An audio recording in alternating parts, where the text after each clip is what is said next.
బంద్ చేయండి. మాట్లాడే ఉపన్యాసం వినరాదు. దయచేసి బంద్ చేయండి.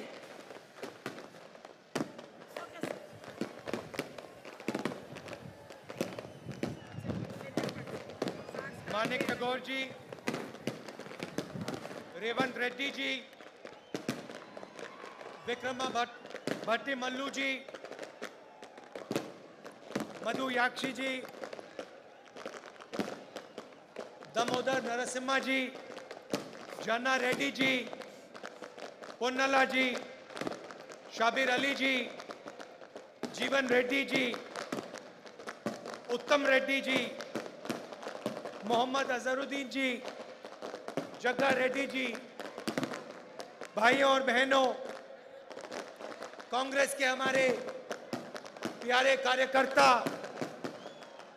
प्रेस के हमारे मित्रों, आप सबका यहां बहुत बहुत स्वागत, नमस्कार।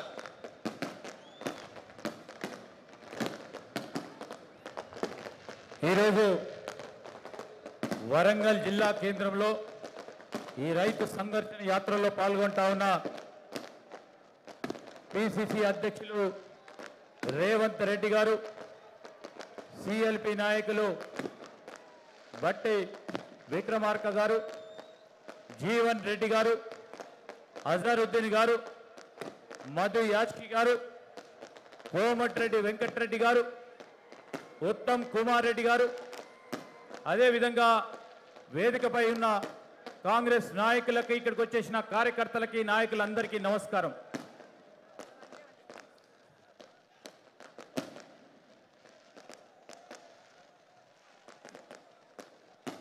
ये जो आपका प्रदेश है,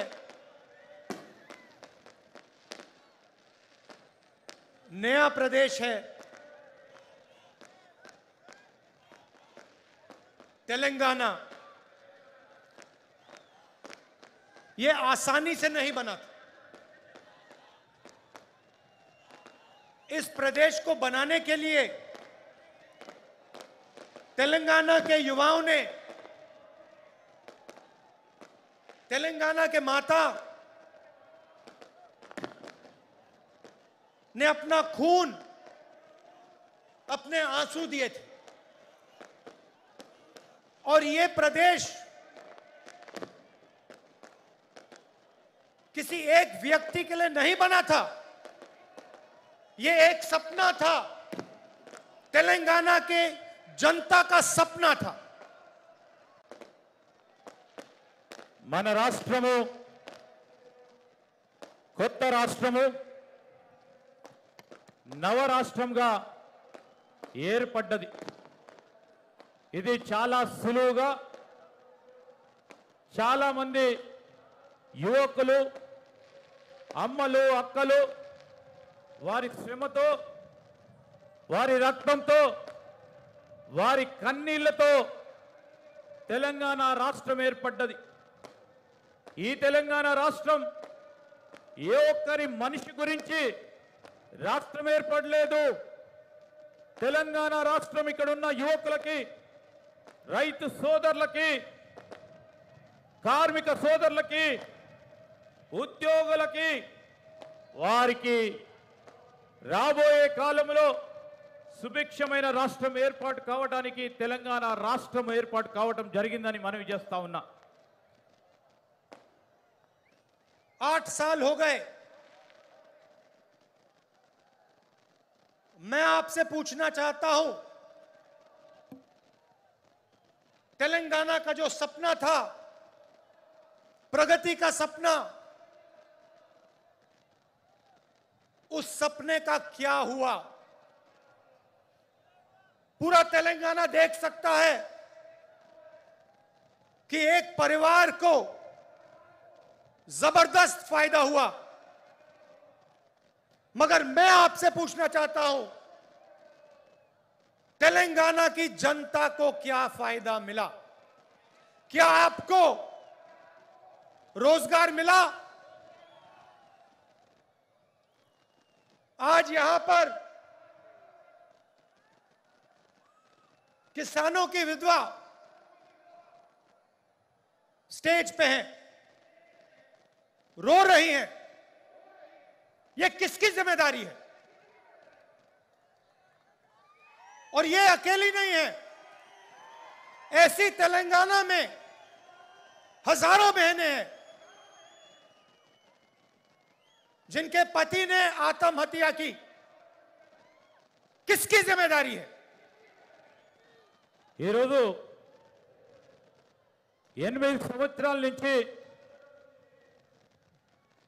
పరిపాలన చేస్తా ఉన్న ఈ తెలంగాణ రాష్ట్ర సమితి పరిపాలన విషయంలో మిమ్మల్ని అందరినీ నేను కొన్ని విషయాలు అడగదలుచుకున్నా. తెలంగాణ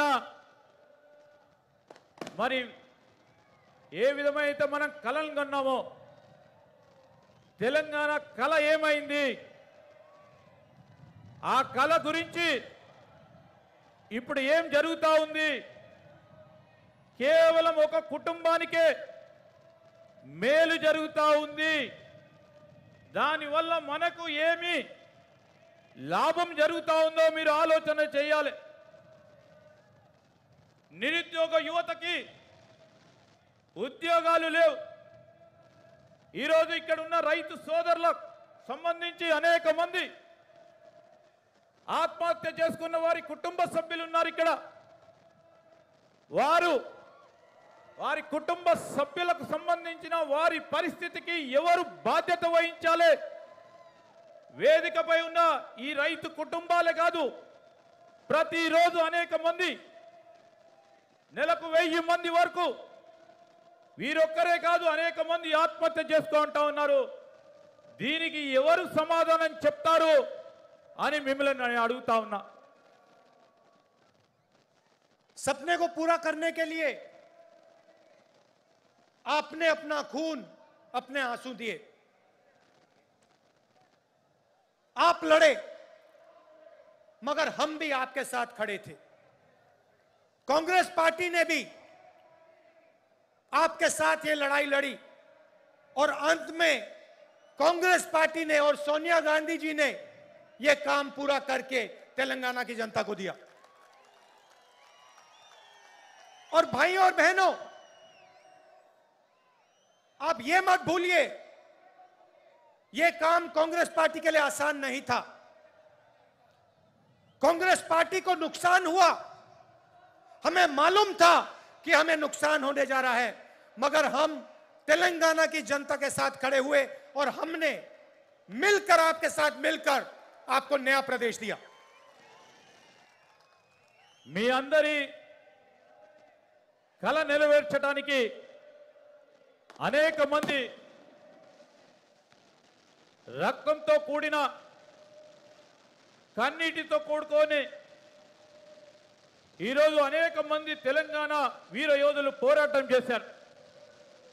వారితో పాటు కాంగ్రెస్ పార్టీ కూడా పోరాటం చేసింది. ప్రధానంగా సోనియా గాంధీ గారి చొరవ వల్ల అనేక మంది ఆత్మదానాలకు సంబంధించి సానుభూతితో సోనియా గాంధీ గారు తెలంగాణ రాష్ట్ర సాధనలో ముందడుగేసి తెలంగాణ రాష్ట్రాన్ని ఇవ్వటం జరిగింది. దీనివల్ల కాంగ్రెస్ పార్టీకి నష్టం జరుగుతుందని తెలిసినప్పటికీ తెలంగాణ సాధనలో ఈ రాష్ట్ర ఏర్పాటు వల్ల తెలంగాణ ప్రజలకు మేలు జరుగుతుందని, నష్టం జరిగిన ఈ ప్రాంత ప్రజల గురించి తెలంగాణ రాష్ట్రాన్ని ఏర్పాటు చేయడం జరిగిందని మనవి చేస్తా ఉన్నా.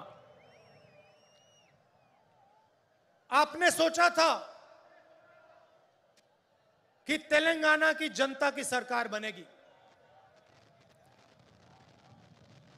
किसानों की सरकार बनेगी, मजदूरों की सरकार बनेगी, गरीबों की सरकार बनेगी. पता लगा जनता की सरकार नहीं बनी. आज तेलंगाना में कहा जाता है कि चीफ मिनिस्टर है, मगर ये चीफ मिनिस्टर नहीं है, ये राजा हैं. ఈరోజు మీరందరూ ఆలోచన చేస్తారు, మేము ఆలోచన చేశాము.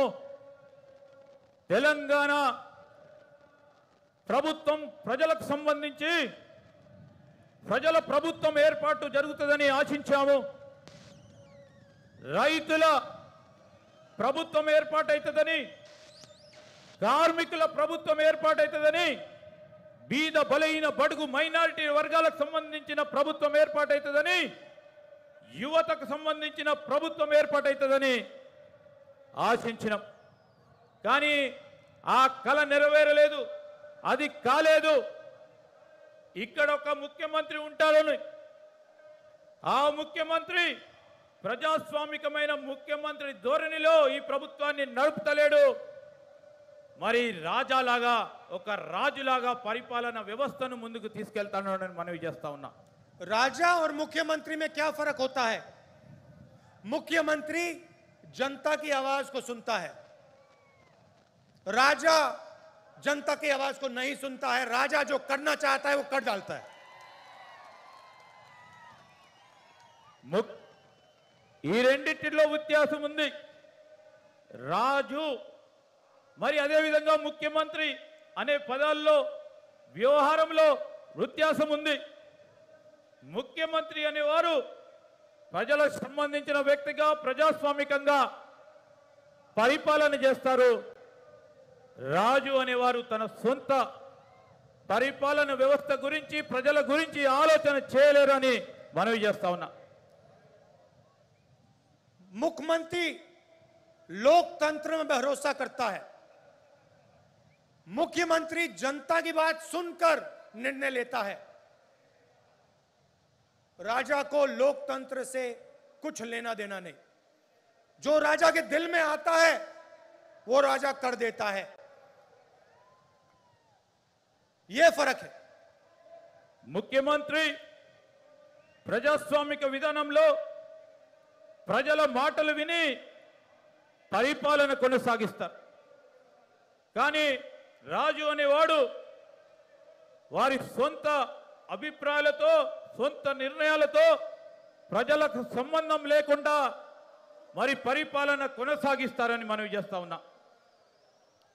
छत्तीसगढ़ में हमारी सरकार है. चुनाव के समय हमने 2 वायदे किए थे, बड़े वायदे किए थे. पहला वायदा कि छत्तीसगढ़ के किसानों का हम कर्जा माफ करके दिखा देंगे, और दूसरा वायदा पैडी को हम 2,500 रुपए में खरीदेंगे. ఛత్తీస్గఢ్లో కాంగ్రెస్ ప్రభుత్వం వచ్చే ముందు 2 ఎన్నికల హామీలు ఇచ్చాం. ఒకటి రైతుల రుణమాఫీ, రెండవది పండించిన వరి పంటకి కనీస మద్దతు ధర అదనంగా బోనస్ ప్రకటించి 2,500 రూపాయల వరకు క్వింటల్కి వరి ధాన్య కొనుగోలు చేస్తా ఉన్నాం.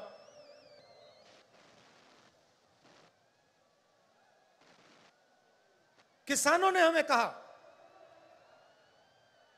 कि हमें कर्जा माफी की जरूरत है और हमें 2,500 रुपए आप दीजिए. हमने उनकी आवाज सुनी और आज आप जाइए, छत्तीसगढ़ जाइए और वहां पूछिए धान के लिए क्या दाम मिलता है. पूरा छत्तीसगढ़ का किसान आपको बताएगा कि छत्तीसगढ़ में 2,500 रुपए पर धान मिलता है. आज आपके जो चीफ मिनिस्टर हैं किसानों की आवाज नहीं सुन रहे हैं. 2-3 बड़े उद्योगपतियों की आवाज सुनते हैं, उनके लिए काम करते हैं, मगर किसानों की आवाज नहीं सुनते हैं. और जो छत्तीसगढ़ के किसान ने कहा था वही तेलंगाना का किसान कह रहा है. तेलंगाना का किसान कह रहा है कि मिर्ची के लिए, धान के लिए हमें सही दाम चाहिए और हमारा कर्जा माफ होना चाहिए। ఛత్తీస్గఢ్లో మాకు రైతులు చెప్పారు రుణమాఫీ చేయాలని, వరికి 2500 రూపాయలు ఇవ్వాలని మాకు చెప్పడం జరిగింది. మీరు అడగండి ఛత్తీస్గఢ్లో ఉన్న రైతు సోదరులని, వారికి ఈరోజు క్వింటల్కి వరి ధాన్యానికి సంబంధించి 2500 రూపాయలు వస్తా ఉన్నాయా లేవని.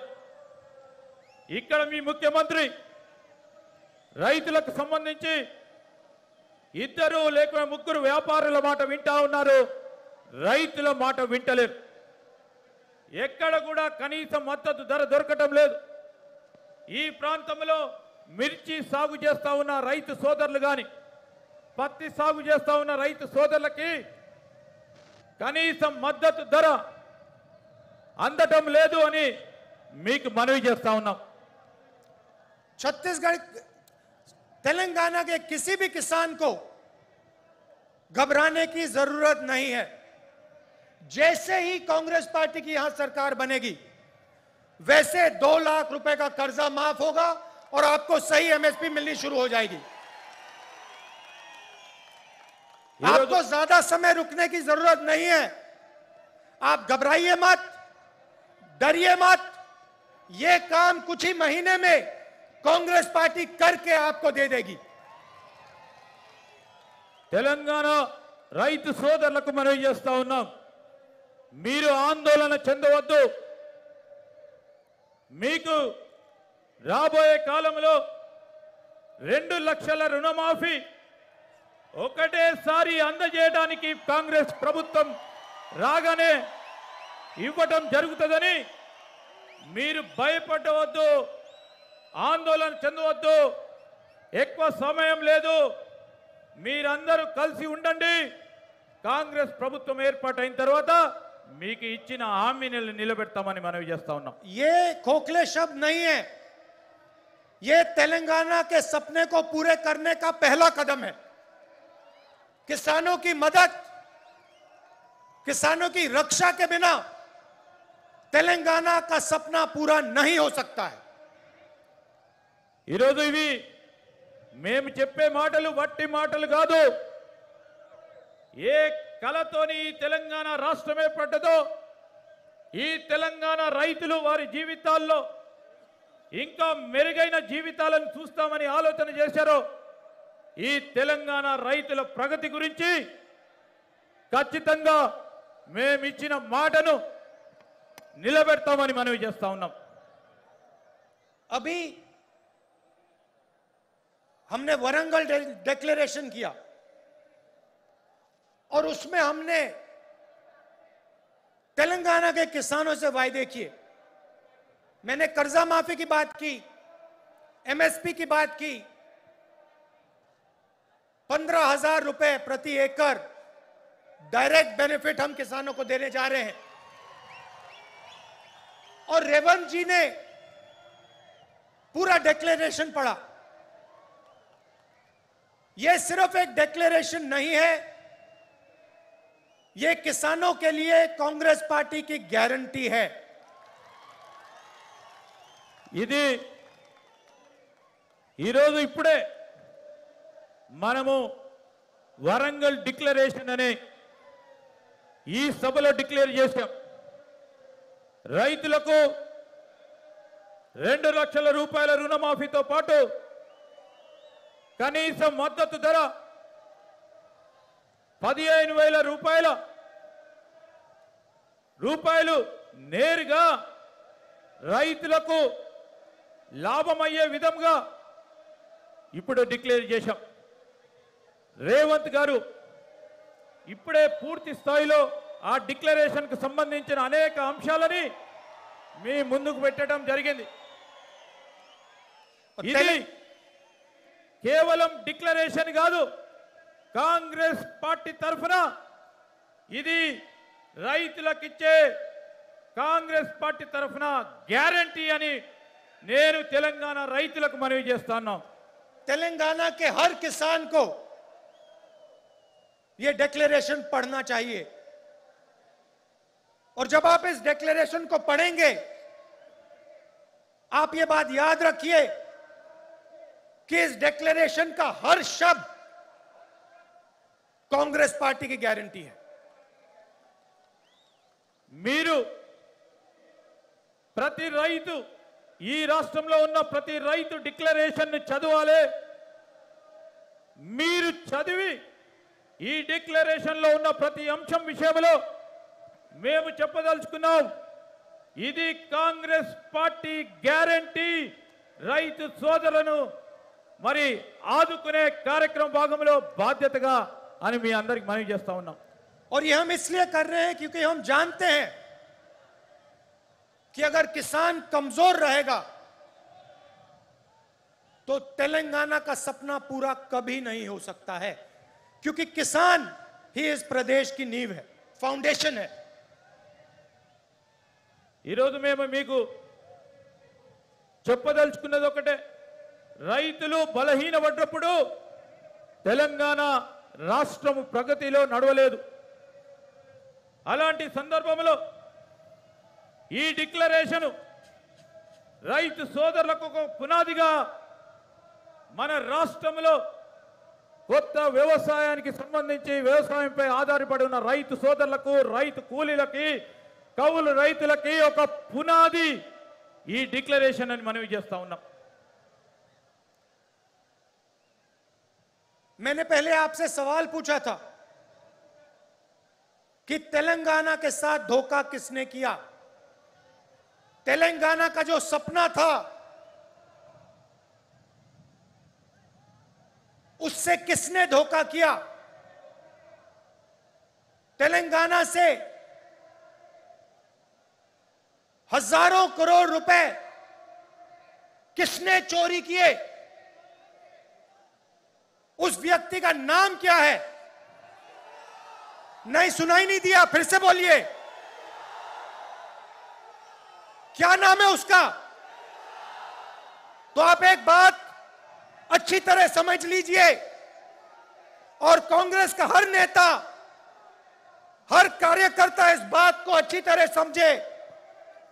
जिस व्यक्ति ने तेलंगाना के साथ धोखा किया है, जिस व्यक्ति ने तेलंगाना से चोरी की है, जिस व्यक्ति ने तेलंगाना के सपने को नष्ट किया है, उसके साथ कांग्रेस पार्टी का कोई समझौता नहीं होगा।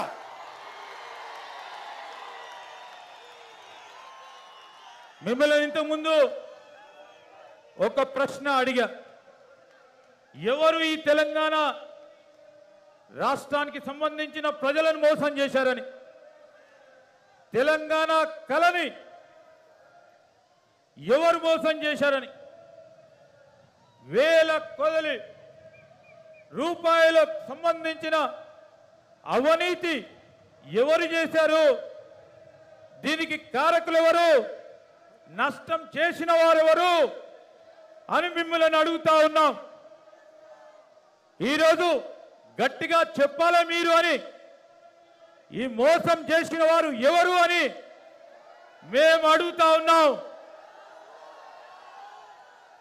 కాంగ్రెస్ కార్యకర్తలు, నాయకులు, యావత్ కాంగ్రెస్ పార్టీ మిత్రులు మీరందరూ ఆలోచన చేయాలి।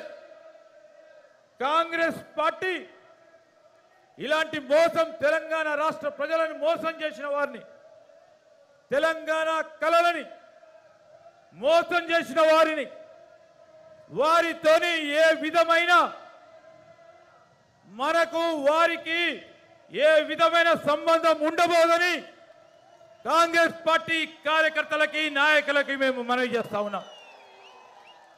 और अगर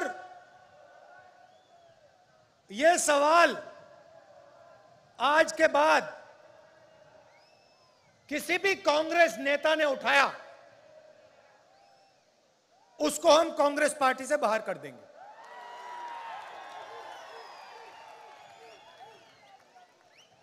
ఇప్పటి నుంచి ఈ ప్రశ్న ఏ కాంగ్రెస్ కార్యకర్త, నాయకుడు అడిగినా కాంగ్రెస్ పార్టీలో నుంచి వారిని బహిష్కరణ చేయబడటం జరుగుతుంది. चाहे वो कोई भी हो, कितना भी बड़ा हो, उसको हम पार्टी से बाहर कर देंगे. వారు ఎవరైనా కానీ ఎంత పెద్దవారైనా కానీ వారిని పార్టీ నుంచి బహిష్కరించబడుతుందని మనవి చేస్తా ఉన్నాం. आप अगर किसी भी कांग्रेस पार्टी के नेता को टीआरएस से समझौता करना है तो या वो टीआरएस में चला जाए या फिर बीजेपी में चले जाए.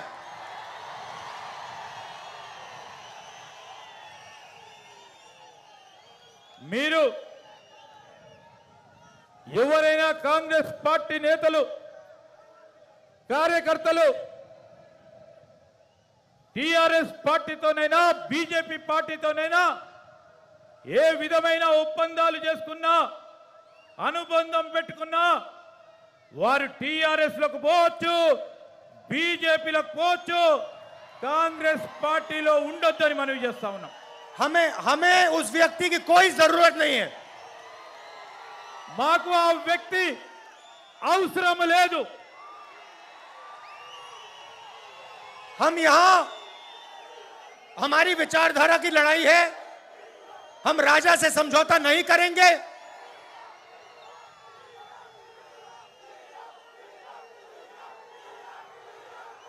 हम टीआरएस को चुनाव में हराएंगे. टीआरएस को चुनाव में हराएंगे और सीधी कांग्रेस पार्टी और टीआरएस की लड़ाई होगी. మనం ఈ రోజు చేస్తా ఉంది కాంగ్రెస్ పార్టీ సిద్ధాంతం గురించి పోరాటం చేస్తా ఉన్నాం.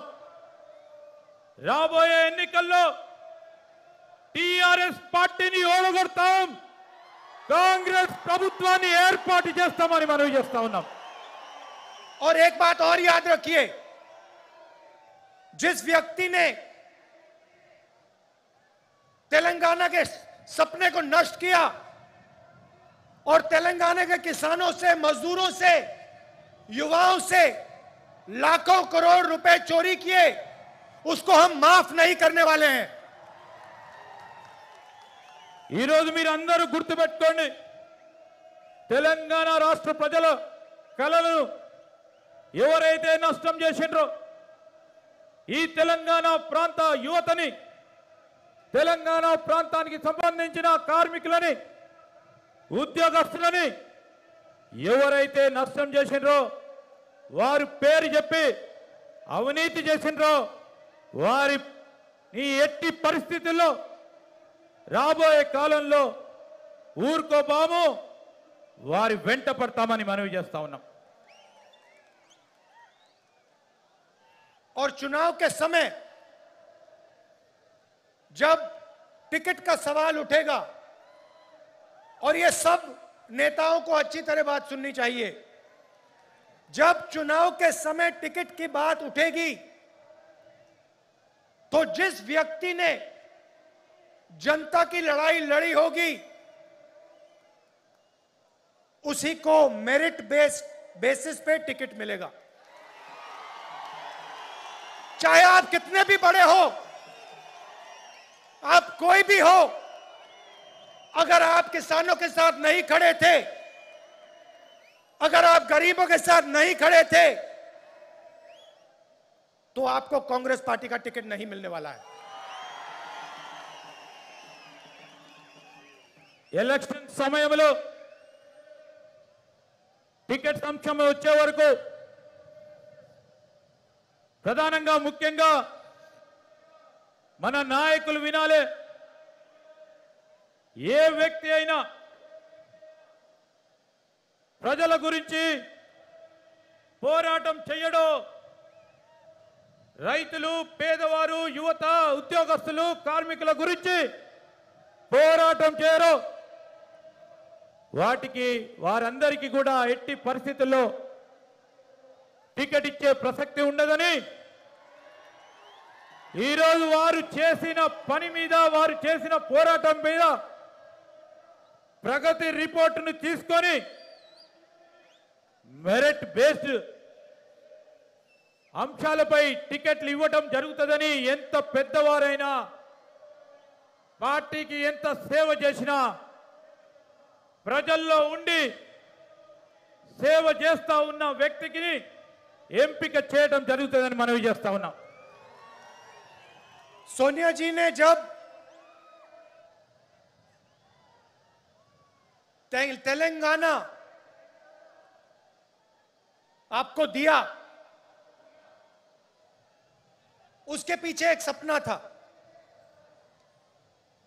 तेलंगाना की जो आवाज थी उसको सुनकर सोनिया जी ने आपको प्रदेश दिया था. और प्रदेश इसलिए दिया था क्योंकि वो चाहती थी कि जो आपका तेलंगाना का सपना था वो पूरा हो. वो सपना आपका है, सोनिया जी का है, मगर मेरा भी है. और उस सपने को मैं आपके साथ पूरा करना चाहता हूं. సోనియా గాంధీ గారు తెలంగాణ రాష్ట్రం ఇచ్చినప్పుడు దాని వెనకాల ఒక బలమైన కళ ఉండేది. ఆ కళ నెరవేరాలని సోనియా గాంధీ గారు ఆనాడు మన తెలంగాణ రాష్ట్రం ఇస్తే వారు కన్న కళ, వారితో పాటు మీరందరి కన్న కళ,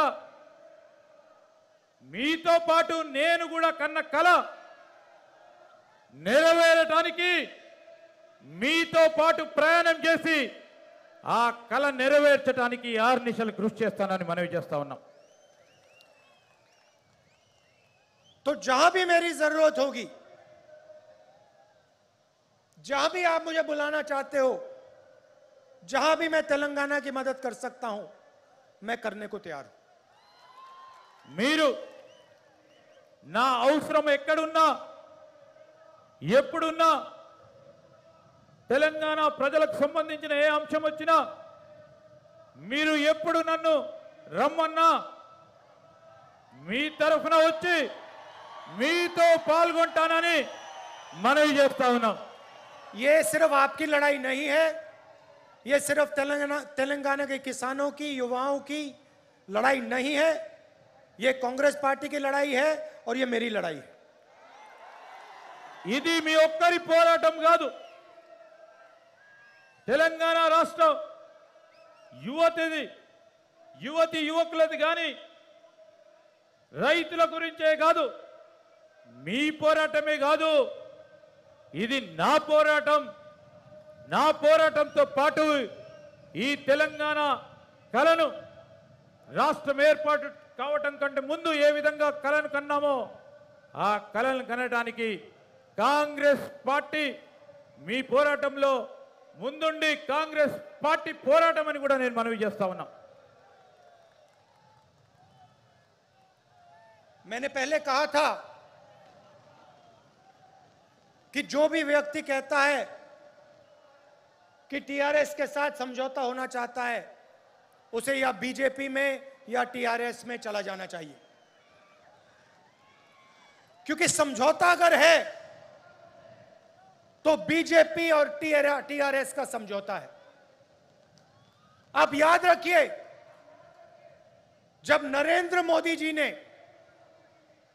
3 काले कानून पार्लियामेंट में पास किए थे तो टीआरएस के नेता क्या कह रहे थे? ఇంతకుముందు చెప్పాం, ఏ వ్యక్తి అయితే టిఆర్ఎస్ బీజేపీతోని సంబంధాలు పెట్టుకుంటారో, ఒప్పందం కుదుర్చుకుంటారో వారు టిఆర్ఎస్ బీజేపీలోకి పోవాలని.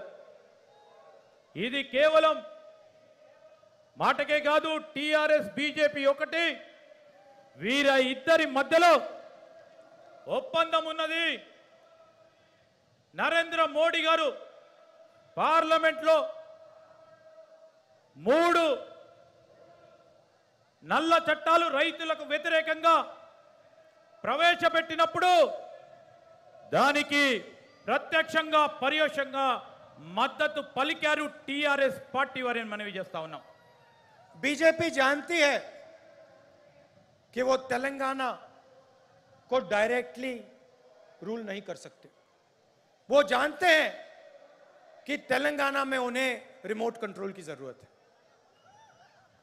బీజేపీకి తెలుసు తెలంగాణలో నేరుగా ప్రభుత్వం ఏర్పాటు చేసే శక్తి వారికి లేదు.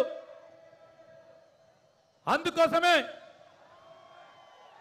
బీజేపీ వారు కేంద్రంలో ఢిల్లీలో ఉండి రిమోట్ కంట్రోల్ ద్వారా టీఆర్ఎస్ పార్టీ ద్వారా ఇక్కడ ప్రభుత్వాన్ని నడపాలని ఆలోచన చేస్తా ఉన్నారు. बीजेपी जानती है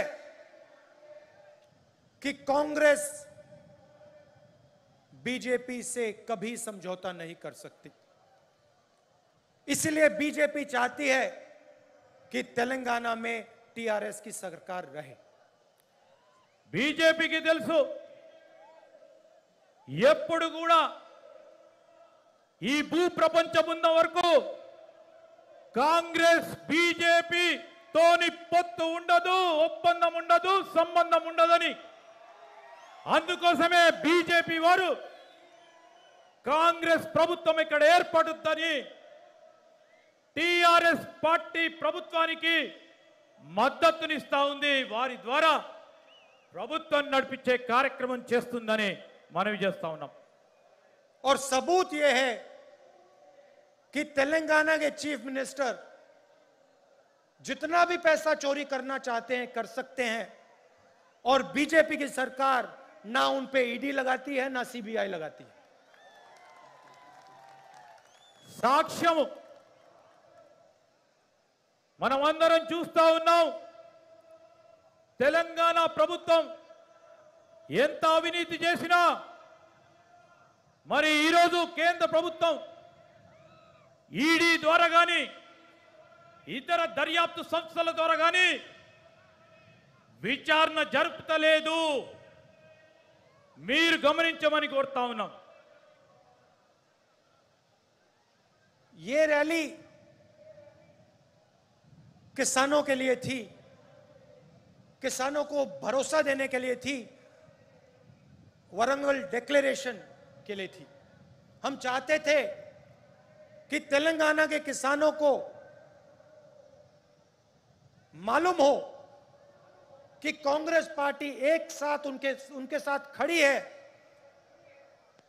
और उनकी पूरी मदद करने जा रही है. ఈరోజు ఇంత పెద్ద బహిరంగ సభ రైతులకు సంబంధించి వారికి ఆత్మస్థైర్యం కలిగించడానికి, వారికి భరోసా ఇవ్వడానికి, దానికి తోడు వరంగల్ డిక్లరేషన్ చెప్పడానికి తెలంగాణ రైతు సోదరులకు మేము చెప్తా ఉన్నాం.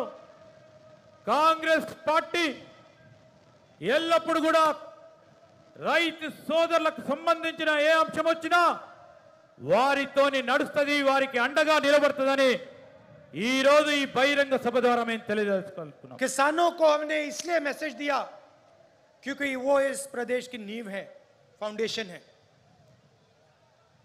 अगली रैली में हम आदिवासियों को ऐसा ही मैसेज देना चाहते हैं. ఈరోజు ఈ సభ ద్వారా రైతులకు ఒక సందేశాన్ని ఇవ్వటానికి, రైతు సోదరులు ఈ ప్రాంత ప్రజలందరికీ సంబంధించి, ఈ ప్రభుత్వానికి సంబంధించి ఈరోజు మనం ఇచ్చే ఈ సందేశం రైతు సోదరులకు ఒక పునాదిగా చెప్పటానికి ప్రధానమైన అంశాలు ముందుకు పెట్టాం. రాబోయే కాలంలో ఆదివాసులకు సంబంధించి ఇదే విధమైన సభను నిర్వహిస్తామని మనవి చేస్తా ఉన్నాం. और उनकी जो लड़ाई है 10% रिजर्वेशन की जो लड़ाई है उसमें हम उनकी पूरी मदद करने जा रहे हैं. ఆదివాసులకు సంబంధించి, ట్రైబల్స్ కు సంబంధించి వాళ్ళ పోరాటం ఏదైతుందో 10% రిజర్వేషన్ సంబంధించిన అంశాల్లో కాంగ్రెస్ పార్టీ వారి పరంగా పోరాటం చేస్తుందని మనవి చేస్తా ఉన్నాం. तेलंगाना बनने के बाद आपने टीआरएस को 2 बार मौका दिया और टीआरएस ने तेलंगाना के जनता को धोखा दिया. अब आप कांग्रेस पार्टी को एक मौका दीजिए और किसानों की, गरीबों की सरकार हमें बनाने दीजिए. తెలంగాణ ఏర్పడ్డ తర్వాత మీరు 2 మార్లు టిఆర్ఎస్ పార్టీకి అవకాశం ఇచ్చారు. తెలంగాణ ప్రజలకు వారు మోసం చేశారు. కాంగ్రెస్ పార్టీకి ఒక్కసారి అవకాశం ఇవ్వండి. రైతులకు, యువతకి, అన్ని వర్గాల పేదవారికి, బలైన బడుగు వర్గాలకు, మైనారిటీలకు అందరికీ కూడా మేలు చేసే కార్యక్రమాలు చేస్తాం. कांग्रेस पार्टी ही आपके साथ मिलकर तेलंगाना के सपने को पूरा कर सकती है. కాంగ్రెస్ పార్టీ మీ అందరితోని కలిసి తెలంగాణ కలని నెరవేర్చడానికి మీతో పాటు పయనం చేస్తూ ఉంటారు. आज शाम आप दूर दूर से मेरी बात सुनने आए, इसके लिए आप सबको दिल से धन्यवाद. नमस्कार, जय हिंद. మీరందరూ కూడా చాలా దూర ప్రాంతం నుంచి వచ్చి మా మాటను వినడానికి వచ్చిన ప్రతి ఒక్కరికి, అందరికీ కూడా మా హృదయపూర్వకంగా కృతజ్ఞతలు తెలియజేస్తా ఉన్నాము. నమస్కారములు. ధన్యవాదాలు సార్. అనేక విషయాలు చెప్పి కాంగ్రెస్ పార్టీ కార్యకర్తలకు భరోసా ఇచ్చి, అదేవిధంగా రైతులను, యువకులను రాబోయేటువంటి కాంగ్రెస్ పాలనలో ఏ రకంగా ఆదుకుంటారో వివరించినటువంటి మన భారత భావి ప్రధాని